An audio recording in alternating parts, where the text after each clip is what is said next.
BJP ರಾಜ್ಯಾಧ್ಯಕ್ಷ ವಿಜಯೇಂದ್ರ ಅವರಿಗೆ ಇದೀಗ ಶಾಕ್. ಅಧಿಕಾರಕ್ಕೆ ಬಂದು 3 ತಿಂಗಳಾಗಿಲ್ಲ, ಅಷ್ಟರಲ್ಲೇ ವಾರ್ನಿಂಗ್. ಯಾರು ಕೊಟ್ಟಿದ್ದು?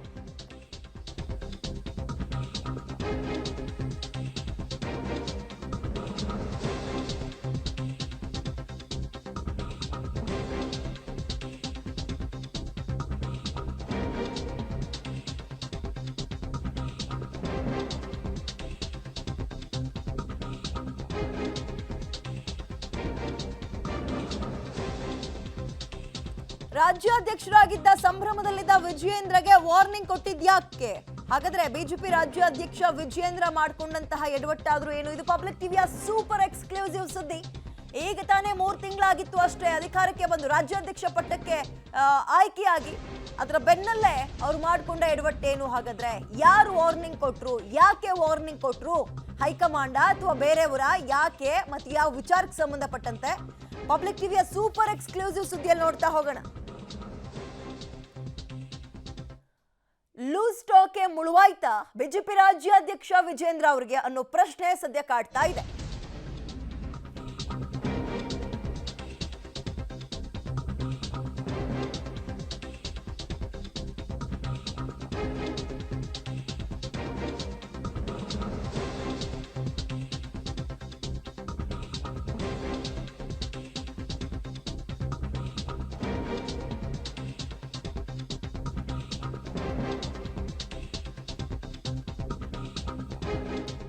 ಬಿಜೆಪಿ ರಾಜ್ಯಾಧ್ಯಕ್ಷ ವಿಜಯೇಂದ್ರ ಅವ್ರಿಗೆ ಅವರ ಲೂಸ್ ಟಾಕ್ಗೆ ಮುಳುವಾಯ್ತಾ ಅನ್ನೋ ಪ್ರಶ್ನೆ ಇದೆ.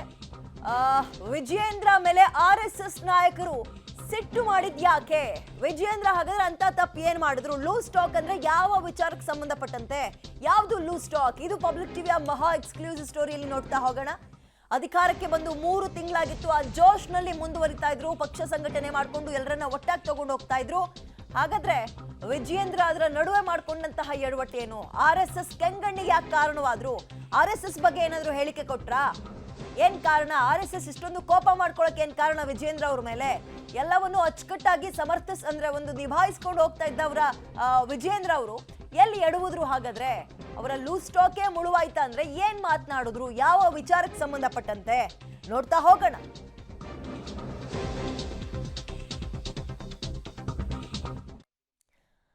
ಬಿಜೆಪಿ ಪದಾಧಿಕಾರಿಗಳ ನೇಮಕದಲ್ಲಿ RSS ಹಸ್ತಕ್ಷೇಪ ಇದೆ ಅನ್ನುವಂತಹ ಮಾತನ್ನ ಮಾತನಾಡಿದ್ರು ವಿಜಯೇಂದ್ರ.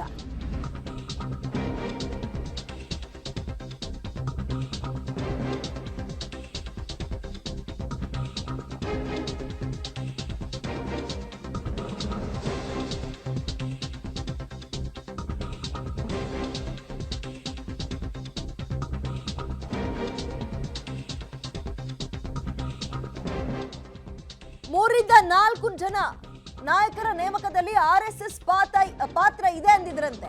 ಬಿಜೆಪಿಯೊಳಗಿನ ಅಸಮಾಧಾನಕ್ಕೆ RSS ಕಡೆ ಬೊಟ್ಟು ಮಾಡಿದ್ರ ವಿಜಯೇಂದ್ರ ಅವರು. ಹಾಗಾದ್ರೆ ಆ ನೇಮಕಗಳಿಗೆ RSS ಕಾರಣ ಅಂತ ಹೇಳಿದ್ದೇ ಪ್ರಮುಖರ ಸಿಟ್ಟಿಗೆ ಕಾರಣ ಆಯ್ತಾ? ಬಿಜೆಪಿ ರಾಜ್ಯಾಧ್ಯಕ್ಷ ವಿಜಯೇಂದ್ರ ಮೇಲೆ RSS ಇದೀಗ ಕಡು ಕೆಂಗಣ್ಣಿನಿಂದ ನೋಡ್ತಾ ಇದೆ. ಅವರ ಲೂಸ್ ಟಾಕ್ಗೆ ಕಾರಣವಾಯ್ತಾ? ಹಾಗೆ ನೋಡೋದಾದ್ರೆ 3 ತಿಂಗಳಿಂದ ಇನ್ನು ಅಧಿಕಾರಕ್ಕೆ ಬಂದ್ರು, ರಾಜ್ಯಾಧ್ಯಕ್ಷ ಸ್ಥಾನವನ್ನ ಅಲಂಕರಿಸಿದ್ರು.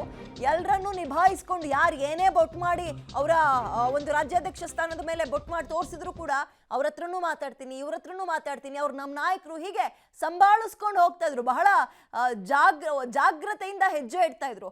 ಬಟ್ ಈ ವಿಚಾರದಲ್ಲಿ ಎಡುವುದ್ರ? ಅದೇ RSS ಒಂದು ಕೆಂಗಣ್ಣಿಗೆ ಕಾರಣವಾಯ್ತಾ? ಏನಂತ ವಾರ್ನಿಂಗ್ ಕೊಟ್ರು? ಹಾಗಾದ್ರೆ RSS ಮುಖಂಡರೊಬ್ಬರಿಂದ ವಿಜಯೇಂದ್ರಗೆ ಖಡಕ್ ಕ್ಲಾಸ್ ಪ್ಲಸ್ ವಾರ್ನಿಂಗ್ ಕೂಡ ಕೊಟ್ಟಿದ್ದಾರೆ ಎನ್ನುವಂತಹ ಮಾಹಿತಿ. RSS ಮುಖಂಡರೊಬ್ರು ರಾಜ್ಯಾಧ್ಯಕ್ಷರಾಗಿರೋ ವಿಜಯೇಂದ್ರ ಅವರಿಗೆ ವಾರ್ನಿಂಗ್ ಕೊಟ್ಟಿದ್ದಾರೆ. RSS ಕಡೆ ಬೊಟ್ಟು ಮಾಡಬೇಡಿ, ರಾಜಕೀಯ ತೋರಿಸಬೇಡಿ, RSSಗೆ ಮಾತನಾಡಬೇಕಾದ್ರೆ ಜೋಪಾನ, ಎಚ್ಚರಿಕೆಯಿಂದ ಮಾತನಾಡಿ ಅನ್ನುವ ಕ್ಲಾಸ್ ತಗೊಂಡಿದ್ದಾರೆ ಅಂತ. ರಾಜ್ಯಾಧ್ಯಕ್ಷ ಸ್ಥಾನ ಅನ್ನುವಂಥದ್ದು ಯಾವುದೋ ಚಿಕ್ಕ ಪುಟ್ಟ ಸ್ಥಾನ ಅಲ್ಲ, ಮಾಮೂಲಿ ಸ್ಥಾನ ಅಲ್ಲ. ಬಹಳ ಜಾಗ್ರತೆಯಿಂದ ಹೆಜ್ಜೆ ಇಡಬೇಕು, ಮಾತಾಡ್ಬೇಕಾದ್ರೆ ಮೈಯೆಲ್ಲ ಕಣ್ಣಾಗಿರ್ಬೇಕು. ಜವಾಬ್ದಾರಿಯುತ ಸ್ಥಾನದಲ್ಲಿದ್ದಾಗ ಏನ್ ಹೇಳ್ತಾ ಇದ್ದೀನಿ ಅನ್ನೋದ್ರ ಬಗ್ಗೆ ಎಚ್ಚರಿಕೆ ಇರಲಿ. ಪಕ್ಷ ಸಂಘಟನೆಯ ದೃಷ್ಟಿಯಿಂದ RSS ಕೆಲವು ಸಲಹೆಯನ್ನ ಕೊಡುತ್ತೆ, ಆದ್ರೆ ಅದು ಮಾತನಾಡುವ ರೀತಿ ನಿಮಗೆ ಗೊತ್ತಿರಬೇಕು. ಅದನ್ನೇ ಹಸ್ತಕ್ಷೇಪ ಅನ್ನೋ ರೀತಿಯಲ್ಲಿ ಬಿಂಬಿಸಬೇಡಿ ಅನ್ನುವಂತಹ ಮಾತನ್ನ, ಎಚ್ಚರಿಕೆಯನ್ನ, ಕ್ಲಾಸ್ ಅನ್ನ ಮತ್ತು ವಾರ್ನಿಂಗ್ ಅನ್ನ ಕೂಡ ಕೊಟ್ಟಿದ್ದಾರೆ ಅಂತ. ಲೋಕಸಭಾ ಚುನಾವಣೆ ಹೊತ್ತಲ್ಲೇ RSS ಸಿಟ್ಟು, ಅದರಲ್ಲಿ ಅದು ಕೂಡ ತೀರಾ ಕಿತ್ತಾಟ ಪೈಪೋಟಿ ಇದ್ದಂತಹ ರಾಜ್ಯಾಧ್ಯಕ್ಷ ಸ್ಥಾನಕ್ಕೆ ವಿಜೇಂದ್ರ ಅವರು ಆಯ್ಕೆಯಾದರು. ಹೆಚ್ಚಿನ ಡೀಟೇಲ್ಸ್ ನಮ್ಮ ಪ್ರತಿನಿಧಿ ಪೊಲಿಟಿಕಲ್ ಬ್ಯೂರೋ ಚೀಫ್ ರವೀಶ್ ನೀಡ್ತಾರೆ. ರವೀಶ್, ಅಧಿಕಾರಕ್ಕೆ ಬಂದು 3 ತಿಂಗಳಾಯ್ತು. ಬಹಳ ಪೈಪೋಟಿ ಇದ್ದಂತಹ ಜಾಗ ರಾಜ್ಯಾಧ್ಯಕ್ಷ ಸ್ಥಾನ, ಮತ್ತು ಬಹಳ ಸಮರ್ಥವಾಗಿ ನಿಭಾಯಿಸ್ಕೊಂಡು ಹೋಗ್ತಾ ಇದ್ದಾರೆ ವಿಜೇಂದ್ರ ಅವರು ಅಂತ ಅಂದ್ಕೊಳ್ತಾ ಇದ್ದಂಗೆ ಈ ವಾರ್ನಿಂಗ್ ಯಾಕೆ ಬಂತು RSS ಕಡೆಯಿಂದ ಅಂತ? ವಿದ್ಯಾ, ಖಂಡಿತವಾಗಿಯೂ ಕೂಡ ವಿಜೇಂದ್ರ ಅವರು ಇಷ್ಟು ವರ್ಷಗಳ ಕಾಲ ತೆರೆಯ ಹಿಂದೆ ನಿಂತ್ಕೊಂಡು ತಂದೆಯವರ ಒಂದು ಅಧಿಕಾರದ ಸಂದರ್ಭದಲ್ಲಿ ಏನೆಲ್ಲ ಸ್ಟ್ರಾಟಜಿಗಳನ್ನು ಮಾಡಬೇಕು ಮಾಡಿದ್ರು, ಅದರಲ್ಲಿ ಕೆಲವರಲ್ಲಿ ಸಕ್ಸಸ್ ಕೂಡ ಆಗಿದ್ರು. ಆದರೆ ಅದೇ ಮಾನದಂಡನ ಈ ಒಂದು ರಾಜ್ಯಾಧ್ಯಕ್ಷರಾಗಿ ಅವರು ಜವಾಬ್ದಾರಿ ವಹಿಸ್ಕೊಂಡಂಥ ಸಂದರ್ಭದಲ್ಲೂ ಕೂಡ ಯೂಸ್ ಮಾಡಿದ್ರೆ ಅದು ಬೇರೆ ಬೇರೆ ರೀತಿಯ ಒಂದು ತಿರುವನ್ನು ಪಡೆದುಕೊಳ್ಳುತ್ತೆ ಅನ್ನೋದಕ್ಕೆ ಇದೊಂದು ನಿದರ್ಶನ ಇರ್ಬೋದು. ಯಾಕೆಂದರೆ ಪ್ರಮುಖವಾಗಿ ರಾಜ್ಯಾಧ್ಯಕ್ಷ ಸ್ಥಾನ ಒಂದು ರೀತಿಯಲ್ಲಿ ಜವಾಬ್ದಾರಿಯುತವಾದ ಸ್ಥಾನ. ಹಾಗಾಗಿ ಆ ಸ್ಥಾನದಲ್ಲಿ ಕೂರುವಂಥ ಸಂದರ್ಭದಲ್ಲಿ ಮತ್ತು ಅಲ್ಲಿ ಒಂದು ರೀತಿಯಲ್ಲಿ ಬೇರೆ ಬೇರೆ ರೀತಿಯ ನಿರ್ಧಾರಗಳನ್ನು ತೆಗೆದುಕೊಳ್ಳುವಂಥ ಸಂದರ್ಭದಲ್ಲಿ ಎಚ್ಚರಿಕೆಯಿಂದ ಇರಬೇಕಾಗತ್ತೆ. ಆದರೆ ವಿಜೇಂದ್ರ ಅವರು ಈ ಒಂದು ಪದಾಧಿಕಾರಿಗಳ ನೇಮಕವನ್ನು ಮಾಡ್ತಾರೆ ಈ ಒಂದು 15 ದಿನಗಳ ಹಿಂದೆ, ಒಂದು 20 ದಿನಗಳ ಹಿಂದೆ. ಈ ಸಂದರ್ಭದಲ್ಲಿ ಪ್ರಮುಖವಾಗಿ ರಾಜ್ಯ ಪದಾಧಿಕಾರಿಗಳು ಅಂದರೆ ಉಪಾಧ್ಯಕ್ಷರು, ಪ್ರಧಾನ ಕಾರ್ಯದರ್ಶಿಗಳು, ಜೊತೆಗೆ ಆ ಒಂದು ಕಾರ್ಯದರ್ಶಿಗಳು, ವಿವಿಧ ಮೋರ್ಚಾಗಳ ಒಂದು ಅಧ್ಯಕ್ಷರನ್ನು ಕೂಡ ನೇಮಕ ಮಾಡುವಂಥ ಸಂದರ್ಭದಲ್ಲಿ ಆ ಪಟ್ಟಿಯಲ್ಲಿ 3-4 ಹೆಸರುಗಳನ್ನು RSS ಸಜೆಸ್ಟ್ ಮಾಡಿರ್ತಕ್ಕಂಥದ್ದು ಅನ್ನೋ ಮಾತುಗಳನ್ನು ಎಲ್ಲೋ ಒಂದು ಕಡೆ ವಿಜೇಂದ್ರ ಅವರು ಆಡಿದ್ದಾರೆ ಅಂತ.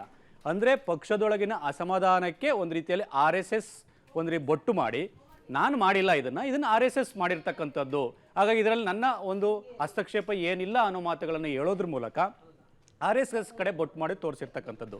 ಸಹಜವಾಗಿಯೇ ಪಾರ್ಟಿ ಅಂದಮೇಲೆ ಬೇರೆ ಬೇರೆ ರೀತಿಯ ಬಣಗಳ ಗುದ್ದಾಟ ಸಹಜವಾಗಿಯೇ ಇದೆ. ಮತ್ತು ವಿಜೇಂದ್ರ ಅವರಿಗೆ ಅಪೋಸ್ ಮಾಡುವಂಥವರು ಕೂಡ ಭಾಳ ಪಟ್ಟಿನೇ ಇದೆ. ಅಂದರೆ ಸೋಮಣ್ಣ, ಯತ್ನಾಳ್ ಆಗಿರ್ಬೋದು, ಮತ್ತು ಬೆಲ್ಲದವರು ಕೂಡ ಅಸಮಾಧಾನವನ್ನು ವ್ಯಕ್ತಪಡಿಸಿದರು. ಅಂದರೆ ವಿಜೇಂದ್ರ ಅವನ್ನ ಅಕ್ಸೆಪ್ಟ್ ಮಾಡ್ಕೊಳ್ಳದೇ ಇರತಕ್ಕಂಥ ನಾಯಕರು ಅರವಿಂದ್ ಲಿಂಬಾವಳಿ, ಸುಧಾಕರ್, ಈ ರೀತಿ ಪಟ್ಟಿ ಇದೆ. ಇಂಥ ಸಂದರ್ಭದಲ್ಲಿ ಭಾಳ ಎಚ್ಚರಿಕೆಯಿಂದ ಇರಬೇಕಾದಂಥ ವಿಜೇಂದ್ರ ಅವರು RSS ಕಡೆ ಇದನ್ನು ಬೊಟ್ಟು ಮಾಡಿ ತೋರಿಸೋದ್ರ ಮೂಲಕ ನಂದೇನು ತಪ್ಪಿಲ್ರಪ್ಪ, RSS ಹೇಳ್ದಾಗ ನಾನು ಮಾಡಿದ್ದೀನಿ ಅಂತ ಹೇಳಿದಂಥ ಮಾತೆ RSS ಸಿಟ್ಟಿಗೆ ಕಾರಣ ಅಂತಲೂ ಕೂಡ ಹೇಳಲಾಗ್ತದೆ. ಸಹಜವಾಗಿ RSS ಈ ರೀತಿಯ ರಾಜಕೀಯ ಒಂದು ಅಭಿಪ್ರಾಯಗಳನ್ನು ಕ್ರೋಢೀಕರಿಸಬೇಕಾದ್ರೆ ನಮ್ಮನ್ನು ಮಧ್ಯೆ ತರಬೇಡಿ ಅಂತ ಪದೇ ಪದೇ ಸಭೆಗಳಲ್ಲೂ ಕೂಡ ಹೇಳ್ತಾರೆ. ಅದು ನಾಯಕರಿಗೂ ಕೂಡ ಗೊತ್ತಿದೆ. ಆದರೆ ವಿಜೇಂದ್ರ ಅವರು ಹೇಳಿರ್ತಕ್ಕಂಥ ಮಾತು ನಿಜಕ್ಕೂ ಕೂಡ ವಿಜೇಂದ್ರ ಅವರು ಹೇಳಿದ್ದೇ ಆದಲ್ಲಿ ಖಂಡಿತವಾಗಿ ಕೂಡ ಇದು ತಪ್ಪು ಅನ್ನೋ ಸಂದೇಶವನ್ನು RSS ರವಾನೆ ಮಾಡಿರ್ತಕ್ಕಂಥದ್ದು. ಪ್ರಮುಖ RSS ಮುಖಂಡರೊಬ್ಬರು ವಿಜೇಂದ್ರ ಅವರಿಗೆ ವಾರ್ನ್ ಮಾಡೋದ್ರ ಜೊತೆಗೆ ಇನ್ಮುಂದೆ ಈ ರೀತಿ ಆಗಕೂಡದು ಅನ್ನೋ ಮಾತುಗಳನ್ನು ಕೂಡ ಎಚ್ಚರಿಸಿದ್ದಾರೆ. ಪ್ರಮುಖವಾಗಿ RSS ರಾಜಕೀಯವಾಗಿ ಯಾವುದೇ ರೀತಿಯ ಮೂಗು ತೋರಿಸೋದಿಲ್ಲ. ಪಕ್ಷ ಸಂಘಟನೆ ಮತ್ತು ಅದಕ್ಕೆ ಅದರ ಒಂದು ರೀತಿಯಲ್ಲಿ ಭವಿಷ್ಯದ ದೃಷ್ಟಿಯಿಂದಲೂ ಕೂಡ ನಾವು ಸಜೆಸ್ಟ್ ಮಾಡ್ತೀವಿ. ಆದರೆ ಇದನ್ನೇ ನೀವು ಹಸ್ತಕ್ಷೇಪ ಅಂದರೆ ನಾವೇನು ಮಾಡೋಕ್ಕಾಗುತ್ತೆ ಅನ್ನೋದನ್ನು ಕೂಡ ಪ್ರಶ್ನೆ ಮಾಡಿ ಖಾರವಾಗಿಯೇ ಒಂದು ರೀತಿಯಲ್ಲಿ ಸಿಟ್ಟಿಗೆದ್ದು ವಿಜೇಂದ್ರ ಅವರಿಗೆ ವಾರ್ನ್ ಮಾಡಿರ್ತಕ್ಕಂಥದ್ದು. ಇನ್ನು ಮುಂದೆ ಈ ರೀತಿ ಆಗೋದಿಲ್ಲ ಅಂತಲೂ ಕೂಡ ವಿಜೇಂದ್ರ ಅವರು RSS ಮುಖಂಡರೊಬ್ಬರ ಮುಂದೆ ಹೇಳ್ಕೊಂಡಿದ್ದಾರೆ ಅಂತ ಹೇಳಲಾಗ್ತದೆ. ಹಾಗಾಗಿ ವಿಜೇಂದ್ರ ಅವರು ಇದನ್ನೇ ಕಂಟಿನ್ಯೂ ಮಾಡ್ತಾರೋ ನಿಜಕ್ಕೂ ಕೂಡ ಲೋಕಸಭಾ ಚುನಾವಣೆಯ ಸಂದರ್ಭದಲ್ಲಿ ಟಿಕೆಟ್ಗಾಗಿ ಸಾಕಷ್ಟು ಆಕಾಂಕ್ಷಿಗಳಿದ್ದಾರೆ. ಹಾಗಾಗಿ ಇದನ್ನು ಒಂದು ರೀತಿ ತಂತ್ರ ಬದಲಿಸೋದಕ್ಕೋಸ್ಕರವಾಗಿ RSS ಮೇಲೆ ಬೊಟ್ಟು ಮಾಡ್ತಾ ಇದ್ದಾರೆ ಅನ್ನೋದು ಕೂಡ ಅರ್ಥ ಆಗ್ತಾ ಇಲ್ಲ. ಹಾಗಾಗಿ ಇದನ್ನು ಯಾವ ರೀತಿ ಮುಂದಿನ ದಿನಗಳಲ್ಲಿ ಮ್ಯಾನೇಜ್ ಮಾಡ್ತಾರೆ ಅನ್ನೋ ಕೂಡ ಕಾದು ನೋಡಬೇಕಾಗುತ್ತೆ. ಯಾಕೆಂದರೆ ಇನ್ನೂ ಕೂಡ 3 ತಿಂಗಳಾಗಿಲ್ಲ ವಿಜೇಂದ್ರ ಅವರು ಅಧಿಕಾರ ಸ್ವೀಕಾರ ಮಾಡಿ. ಆರಂಭದಲ್ಲಿ ಸಾಕಷ್ಟು ಅಸಮಾಧಾನಗಳಿದ್ದರೂ ಕೂಡ ವಿಜೇಂದ್ರ ಅವರು ಸುಗಮವಾಗಿ ಹೋಗ್ತಾ ಇದ್ದಾರೆ ಅಂತ ಹೇಳ್ತಾ ಇದ್ರೂ ಕೂಡ ಈಗ ಪ್ರಮುಖವಾಗಿರ್ತಕ್ಕಂಥ ಸಂಸ್ಥೆ RSS ಒಂದು ರೀತಿಯಲ್ಲಿ ಸಿಟ್ಟಾಗಿರ್ತಕ್ಕಂಥದ್ದೇ ಸಾಕಷ್ಟು ಚರ್ಚೆಗಳಿಗೆ ಗ್ರಾಸವಾಗಿರ್ತಕ್ಕಂಥದ್ದು. ಇದನ್ನ ಯಾವ ರೀತಿ ಮ್ಯಾನೇಜ್ ಮಾಡ್ಕೊಳ್ತಾರೆ ಕಾದು ನೋಡಬೇಕಾಗಿದೆ ವಿದ್ಯಾ. ಅದು ರಾಜ್ಯದಲ್ಲಾಗ್ಲಿ ರವೀಶ್, ದೇಶದಲ್ಲಾಗ್ಲಿ ಇವತ್ತು ಬಿಜೆಪಿ ಇಂಥ ಸ್ಥಾನದಲ್ಲಿದೆ ಅಂದ್ರೆ ಪ್ರಮುಖವಾಗಿ RSS ಕಾರಣ ಅನ್ನುವಂಥದ್ದು ಒಂದು ರೀತಿ ಬಹಿರಂಗವಾಗಿರೋ ಸತ್ಯವೇ.